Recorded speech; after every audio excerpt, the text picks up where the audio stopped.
of the bank into a ladies' room and then escorted staff to the vault to conduct the robbery. The suspect stole approximately $452,000 in cash. That's a significant amount of money. The initial report came in. The initial report also indicated that a suspect had possibly left in a blue Honda Civic in an unknown direction. At about 4:42 p.m. on that date, a concerned citizen in the town of Hamlin reported seeing one male wiping down and removing the license plates of a blue Honda Civic. This was at 1703 Lake Road in the town of Hamlin, a significant distance away from the M&T Bank. Deputies Inglesby and Hayes located two males in a Tops parking lot. What occurred is the vehicle that was with the blue Honda Civic, there was another vehicle, a black SUV, that was seen next to it by this reporting person. She did not see it leave, but when she checked the area a second time, that black SUV was no longer there. She reported that. Deputies started scouring the area, and they found that black SUV with Florida plates behind the Tops Market in the town of Hamlin a short time later, unoccupied. They called in a perimeter and additional resources to start checking that area, and they were able to locate two males that were people of concern for this robbery and took them both into custody. They were also able to locate evidence of the robbery, including all the cash that was stolen at the plaza of the Tops Market. That's just phenomenal police work. That's phenomenal effort by a concerned citizen just to report something weird, something odd. She obviously was not aware of the robbery that just occurred. The responding units using technology to our advantage, including drone technology, and able to take two suspects into custody. We're happy to report that one of the suspects has been charged. John Savage, 49, of the city of Rochester, was arrested and charged with robbery in the first degree, a Class B felony, and grand larceny in the second degree, a Class D felony. This was an incredibly excellent job by the reporting people at the bank that gave us significant information, the concerned citizen, and the overwhelming response of the Sheriff's Office, the Brockport Police Department, the Greece Police Department, the New York State Police, all responded to assist in this investigation. This is not an investigation we see very often where literally $500,000 is stolen from a bank at gunpoint. We're corralling all the terrorized victims into a ladies' room. With that, we're bringing justice where justice needs to be served. We're recovering a significant amount of money, and I couldn't be any more happy than I could be right now with the response of not only the community but our first responders. These guys and gals knocked it out of the ballpark. We have more police work to do here. We got much more investigation to do. But for more details on the investigation and what the follow-up steps may be, I'm going to turn it over to the investigative sergeant who really spearheads these investigations all the time for us, Dave Bolton. Thanks, Dave. Thanks, Sheriff. So as the sheriff said, kind of from the movies, right? Almost $500,000, a real gun. We would term that, we call that a takeover, meaning that it's not a pass note. There was people actually in danger in that bank. He was armed, came into the bank, in fact, put all of the employees into the bathroom, and while he did that, he had two of the employees help him access the vault where he was able to take that money. From there, he ends up leaving the bank, getting into an awaiting vehicle, and that vehicle, being the blue Honda, leaves the area of the bank, and nobody sees it. Bank employees are able to get a license plate on that vehicle and get that out to responding patrol. Responding patrol does an excellent job of responding to the suspicious vehicle, and again, to reiterate what the sheriff said, phenomenal job by our concerned citizen, who not only stays and watches that vehicle, but continues to put herself in a position to be able to see what's happening and relay that information on to the deputies. Once the deputies get there, they're able to find that vehicle, they're able to find the blue Honda at 19 and 18, and then they're able to search the area and find the referenced black SUV. From there, deputies did a great job of securing the scene and taking two individuals into custody. Again, it was a fantastic job by the deputies, and I think that the conclusion, there's a lot more work to be done, but I think it was a very positive conclusion. In my time here, that's definitely the biggest bank robbery we've ever had, and certainly the biggest recovery of funds from a bank robbery, and we were able to recover all of the money. questions if you are, sure. Within an hour, right? Within an hour. Can I just ask, what is the second person? Was that person driving the blue car and then you believe they went off and met this black car, or was that a waiting car to switch? What's the connection to the second person? So we're working on the second person right now, and I think we're going to have something to report in the very near future. You know, these cases, although what makes perfect sense to any reasonable person, is not always what's necessary in order to take somebody into custody and charge them. We're working on that probable cause right now, and we anticipate a future announcement. I'm not sure if you're able to disclose this at this point in the investigation, but in terms of any connections to any sort of larger organized crime network, is there any indication of this? So there's no indication, shockingly enough, and you bring it up, there's no indication of a serious criminal record by either one of these two people or any connection to any larger scheme. I will say that these are, you know, particularly the person arrested, we found night vision goggles, we found some trackers, we found some things that would lead us to believe that this was a very elaborate plan and something that had been worked out, but we have no indication that it's tied to anybody outside of the people that were involved that day. Do either of the people have a connection to the bank? Was there a certain time of day that you know, were there any other customers in the bank at the time, or were they all employees? And was there any connection, do you believe, to the person who robbed the bank at the time? So to answer the first part of that, it was all employees into the bank as far as I understand it. Connection to the bank, it's very unusual for these branches to have this much money in the branch at the time. But as far as a connection to the person, to anybody working at the bank, we don't have that yet, but I will say we're not done looking. You know, obviously, like I said, this is unusual. It's unusual the amount. It's unusual for the bank to have that kind of money. So obviously, those are the same questions we would be thinking, right? And so we're looking into that. Have you been able to determine how the two were related, or have you gotten any information from the first suspect pertaining to, you know, what transpired for them to act in the way that they did? So as far as a connection between the two, I'm not going to get into that because it's all part of what we're doing right now. But I could tell you that, I'm sorry, I lost a bit of your question. Have you been able Oh, the information. So a lot of the information that we were able to get was through video review. We didn't extend, I mean, in the short time, we've only been at this now for almost just over a day.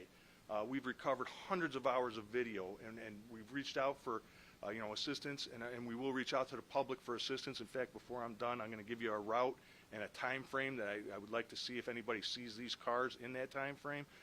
But our connection is basically built through our video review and interviews of other people. But as far as the people involved, they're not helping us. The black SUV has Florida plates on it. Were these stock cars that were registered to the people you have, or had they been stolen? Had the plates been switched beforehand? So the GMC is a rental vehicle, and the blue Honda was unregistered with no registration, no legal registration. Did you say what they were doing behind the tops? Is that where they were found, or were they occurring somewhere else? So they were found in the Tops Plaza. There's a storefront there. It was a vacant storefront. That's where one of the people was taken into custody. One was a short distance from that. And what they were doing was, you know, likely trying to evade us. In terms of the employees, you know, were you able to speak with them and how many were there, and were they ordered to, you know, have any restrictions, anything like that, when they were ordered into the bathroom?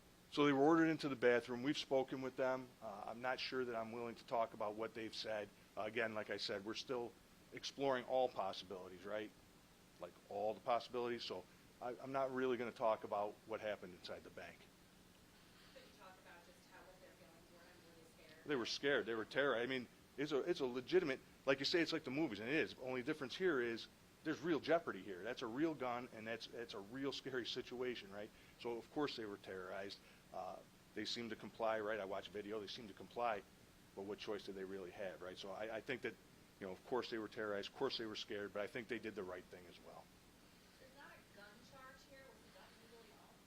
So no, the gun was not legally owned. There's not a gun charge, and of course that can be followed up in grand jury. But the reason there's no gun charge is we don't recover a gun until after we do a search warrant, and we'd already charged before that search warrant was completed. So we don't know what the gun is at that time. We have. Real 9mm gun, shoots bullets. Yep. So I just wanted to do one more thing. So the two vehicles, if I could get those up, you see the blue Honda Civic and then the black GMC. We believe those vehicles left the bank, and so what I'm looking for is between 4 and 4:30. The route that they take is west on 4th Section Road to Redmond Road, north on Redmond Road to Route 18, and then east on Route 18. What I'm looking for is anybody who might have video, if you're driving a car with a dash cam, if you live along that route, I'm looking for video that would put these two cars together. And then particularly, I'm also looking for in that same time frame, the black SUV maybe being east of Route 19 on Route 18. We believe that that vehicle, the black vehicle, goes past Route 19 on Route 18 and then has to come back in order to pick up the person who was in the broke-down Honda Civic. So I'm looking for anybody who might have video or information on these two vehicles, and again, particularly in that time frame between 4 and 4:30. And the route, again, would be 4th Section Road to Redmond Road to Route 18 past Route 19. Can I just clarify, it broke down? It broke down. Right when it left the bank? No, it broke down at the corner of Route 18 and Route 19. It broke down in the middle of a heist of a bank? Like it's the getaway car? This was a well-planned operation, except for the car. So then the black car came to pick this person up? Or pick The SUV, we believe that the SUV comes back and picks up the person that was in the blue Honda, yes. I just want, I was gonna say, once they picked them up, then they went back to the tops here, and That's where they're ultimately found, yes. Was the black SUV at the bank with the blue car? Were they both vehicles at the bank? Obviously, I believe that since I'm looking for that route. Yes, I believe that the black SUV was at the bank. There's no exterior video of the bank? There's plenty of video. I'm looking for more.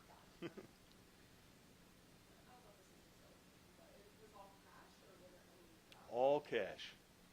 All cash. So the bank has a lot of security measures in place, as you know. In this particular case, they're unable to access some of those based on the circumstances. yeah, most of these bank robberies are notes passed and opportunities to do other, security measures that banks have in place. This one was a takeover. This is the video heist that we see on TV. So there's not many opportunities to deploy those security options. But what they did do is give us information. They gave us that initial response by the first responding deputies had information that they could play off of almost immediately because they were willing to share that information and gain that information. And I can't overemphasize that a concerned citizen sees something, say something. We say it all the time. That's her community. She's looking at this going, that's just odd. That vehicle parked there was odd. That vehicle being wiped down is obviously odd. And why is he taking the plates off? And just relaying that information. And then she picked up on a black SUV with Florida plates that when she circled around again wasn't there anymore. And she reported it at the 911. This is just good information. This is how we solve crimes. And then flooding that area, and the two deputies I recognized earlier of just finding that black SUV secreted behind the Tops Market, unoccupied. And now we go looking for the bad guys, right? And saturating the area and bringing our technology. We're able to recover the two bad guys and all the money. Just great police work, incredible teamwork by the community, and our supporting agencies, the New York State Police, Brockport Police was there in minutes, Grease PD. All these people played well. So, exactly where were they picked up to? they were picked up in the Tops Market. So the vehicles behind, they were out in front. One person was in the area, and the other person was towards that storefront that the detective sergeant had mentioned. I'm sorry, I'm just trying to make sure I have the right path. So we think both cars are at the bank. The guy in the black car doesn't go in, just the guy in the blue car. And then So I'm not going to get Yeah, into yeah. particular of who's involved, how they're involved, how the cars are. I believe that the black car and the blue car are both at the bank. Yeah, I know they are, okay? Yeah. I saw them. They're Yeah. both there. yeah. I believe that after the robbery, the black car follows the blue car on the path that I gave. like I said, hopefully in a few days, I'll be able to update you with much more, but that's the path I'm looking for, and that's what I'm asking the public's help for. But where does the woman see the plate situation happen? Because that's not tops, that's No, before Where the vehicle broke down. Yeah, the vehicle breaks down, and Yeah. that's when they're trying to switch the plates. Yeah. correct. And they're together. That was at And then- 1703 okay. Lake Road, Got right, at the corner, if you will. Got it, okay. And she sees the black SUV, just, again, tweaks her curiosity, that's odd. And then doesn't see it, so she reports that to us. And again, not knowing what's going on in totality, just reporting suspicious activity to us, and then we're putting the puzzle pieces together. And the deputy's flooding the Tops Market, finding that vehicle unoccupied, which got missing bad guys, and it's got missing evidence that within minutes they're able to recover by saturating that area. How unusual is it to see a takeover like this as opposed to just passing a note? I mean, is this weird? I've been doing this for 38 years. I've seen very few, I can't remember, the takeovers. You know, again, when they're describing this to me in the initial brief, I'm like, this is a movie. You see this in a movie. We see hundreds of bank robberies, but it's all note passed and, you know, that type of thing. And someone gets away with $100, $200, or whatever the number is. So this is very significant. This is very unusual. And this was extremely dangerous.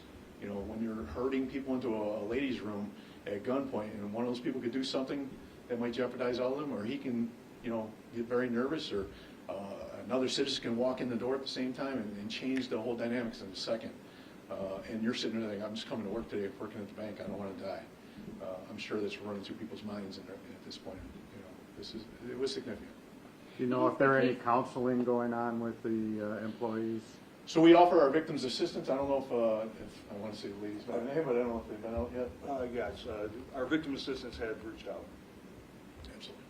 You think he was casing the place for a while with all that equipment in the car? Like they had planned this for some I think, time? I'll speak on behalf of the detective sergeant. I think we just want to be limited in what we say because we still got to complete the investigation, and we obviously got to go forward with the prosecution. And the more we say about this type of stuff, could come up in the prosecution phase, and then I got a district attorney. That's not, you know, we want to share with the public.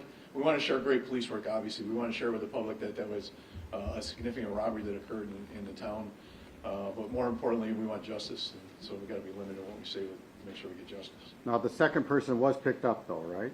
There was a second person detained. Okay, is he still being detained or has he been released? Yeah. He's not being detained currently. He has been released. As I said, you know, we have to build probable cause, and we're in the process of building probable cause. And that's why we're asking for more information, right? The more information we get, the more cause we can build, and more proof we can have for subsequent prosecution of this case. So anybody that has this information on these two vehicles, very distinct now. We got pictures of them. We got the route of travel. If anybody has a doorbell camera that we might not have found yet, you know, just give us a call, and we'll come out and look at that with you and recover it if we need to recover it. Great questions. Thank you. I know you're gonna send it. Thanks, guys. Thank you.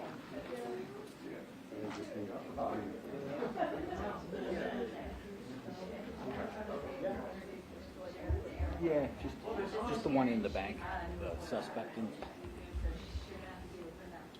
Oh, really? You know him? Ah, good.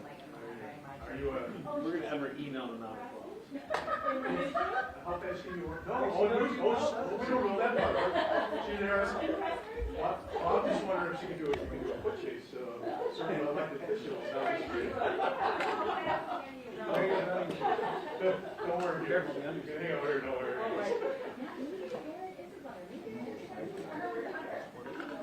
Oh, the 5 days in.